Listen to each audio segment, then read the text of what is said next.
We got another Codename Super video today. And come on, bro. Android 18 violates Vegeta. Come on, I'm all over that.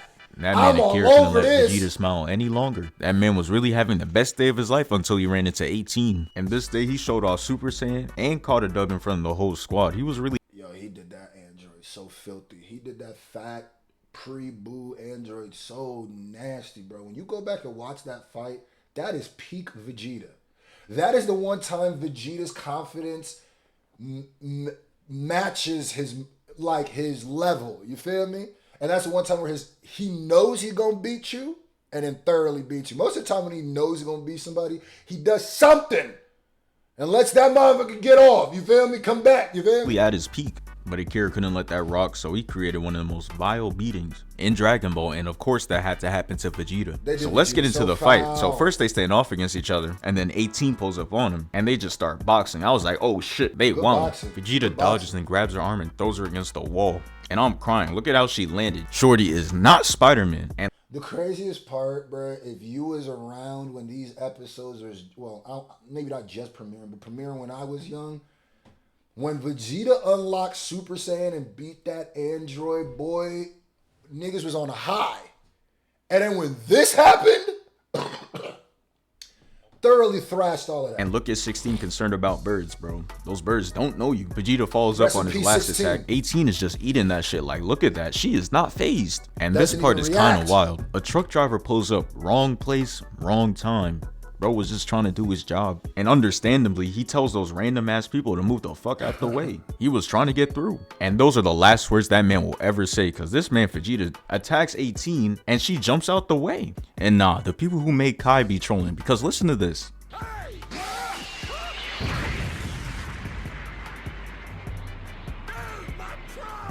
Bro talking about some dude my truck. Like, bro, you are not alive. Stop it. Why did I not even think about, damn, Vegeta kills a lot of innocent people. Even after he was like good. He killed that truck driver. Then at the tournament, when he became Majin, he just kills all of those people. And then had the nerve to ask Piccolo, will I see Kakarot in the past life? You mean in heaven, nigga? Piccolo basically said, I don't even know why Kai tried that, like we was about to be like, oh okay, he's fine. No, that's his ghost speaking. Or he must be lagging, cause ain't no way he survived that. And look at how bro turns when he just off the civilian. You are not in the edit, you're just in trouble. And this part is funny as hell. 18 uses her metal noggin to hit Vegeta. Oh nah, bro definitely lost some brain cells from that. Vegeta gets mad and then he charges at her. He hits her, but she eats it and also knees him. And I never seen some shit like this. I saw him fall and I was like, oh nah, evil has won. And then she uses her finger to lean his ass back up and hits him into the wall. Oh nah, that shit was so vile. And you saw how she palmed him? Yeah, she didn't even punch. Oh my God. This was, and man, Cell Saga was a good ass saga the more I think of it, because in one saga, they made you hate the androids. And then when Cell came around, you kind of started feeling and was trying to absorb them. That whole race to find them, you was on their side. You didn't want them to get absorbed.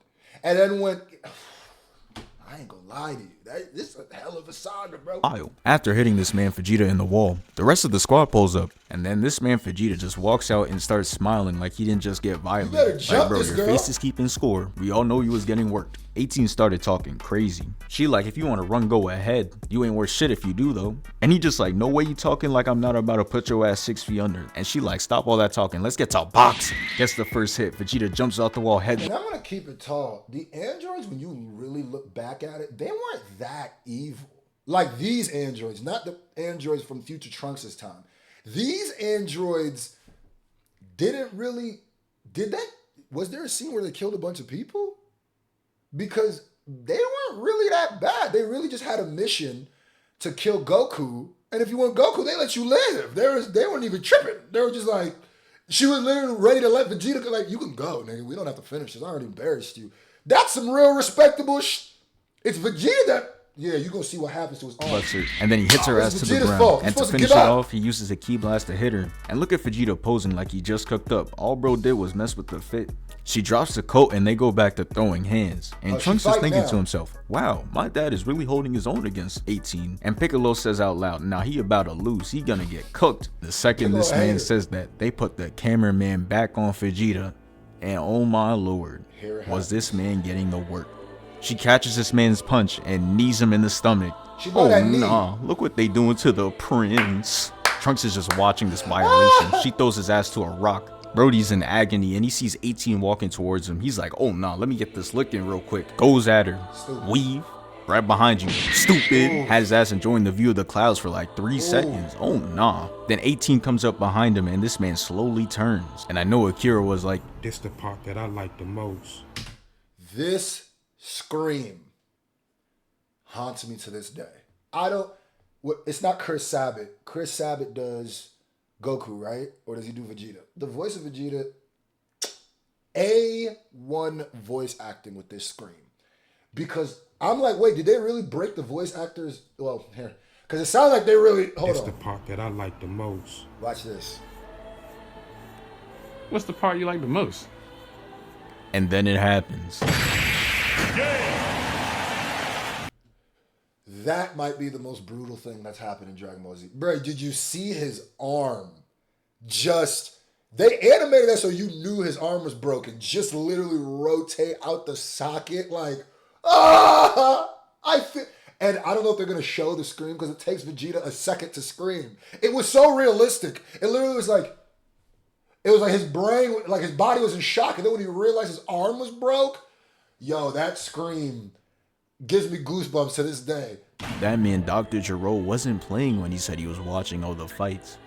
She went after his weak spot. Got his ass on 10%. Got him holding that left arm. Shorty just watching him as he falls to his knees. Bro, his arm is completely rotated the other direction. He hadn't even screamed yet. This is how that really happens, bro. If you ever did something so epically critical, it takes your body a second to register. You don't just right away. You feel me? Like, watch, he's building up the scream. Right nah, now. You're a villain.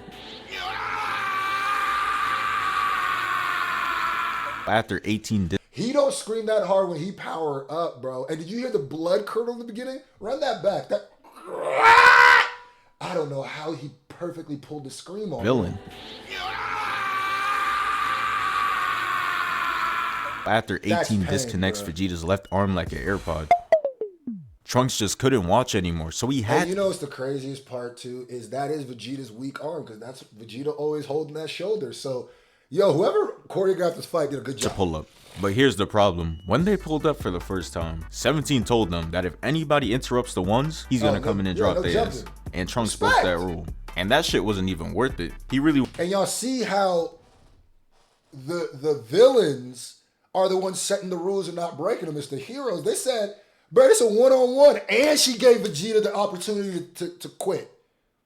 He said, this a one-on-one. Y'all not jumping, nigga. This 4 or 5 of y'all niggas. There's 2 of us, 3. But 16 ain't finna fight. Yeah, nigga. No jumping. That's my sister, nigga.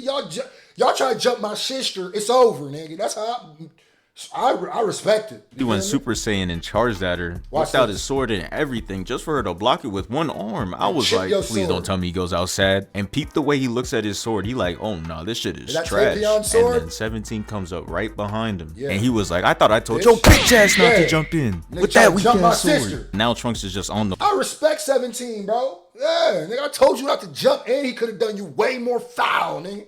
He could have done you way more dirty, nigga. He just hit you in a nice club, get you up out of it, and could have stepped up. He could have done you foul, bro. Floor and Krillin's like, oh no, this man just got one-shotted. And Piccolo and Tien are just the realest to walk the earth because they know damn well they know about to beat 17.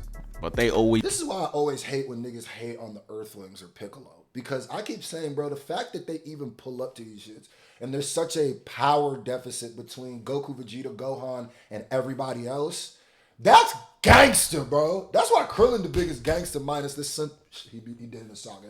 Yeah. He's trying, always putting in that effort. You just gotta respect it. But Tien gets his ass put in a headlock. And Vegeta's a real one. His arm is broken and he still was about to slide for him. Gangsta. But 18 grabs his leg and throws him into Trunks.